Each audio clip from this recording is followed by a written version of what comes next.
CBD-Öl und Bruxismus, Zähneknirschen. Bruxismus, im Volksmund als Zähneknirschen bekannt, ist ein häufiges Phänomen, das sowohl bei Erwachsenen als auch bei Kindern auftritt.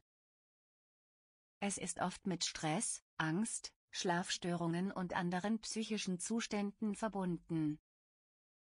Kürzlich haben Forscher begonnen, das Potenzial von CBD zur Behandlung von Bruxismus zu untersuchen. CBD, eine nicht psychoaktive Verbindung der Cannabispflanze, hat in den letzten Jahren aufgrund ihrer anekdotischen und wissenschaftlich nachgewiesenen gesundheitlichen Vorteile an Bedeutung gewonnen.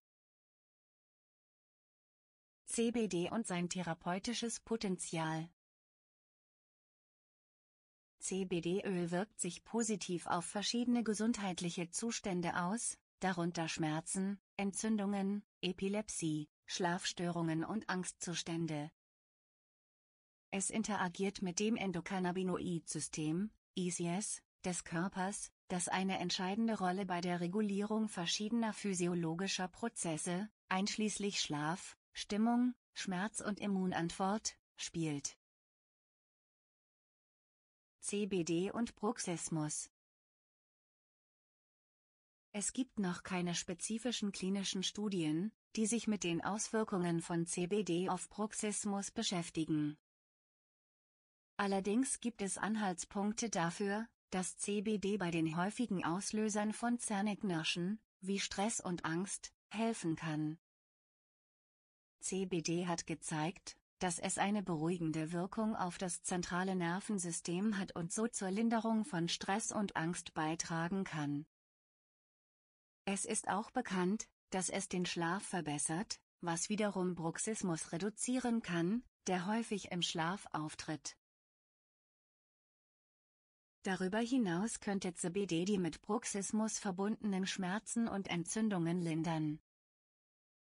Viele Menschen mit Bruxismus leiden unter Kiefer-, Gesichts- und Kopfschmerzen.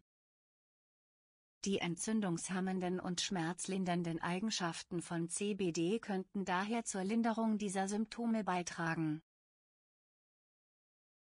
Verwendung von CBD-Öl. Die Verwendung von CBD-Öl variiert je nach individuellen Bedürfnissen und Vorlieben. Es kann oral eingenommen, topisch angewendet oder durch Inhalation konsumiert werden. Im Falle von Bruxismus könnte die orale Einnahme von CBD-Öl vor dem Schlafengehen dazu beitragen, eine ruhigere Schlafumgebung zu schaffen und somit das Zähneknirschen zu minimieren. Zusammenfassung. Zusammenfassend lässt sich sagen, dass CBD-Öl das Potenzial hat, Bruxismus durch seine angstlösenden, schlaffördernden und schmerzlindernden Eigenschaften zu lindern. Den Link zur Bestellseite der hochwertigen CBD-Öle finden Sie in der Videobeschreibung.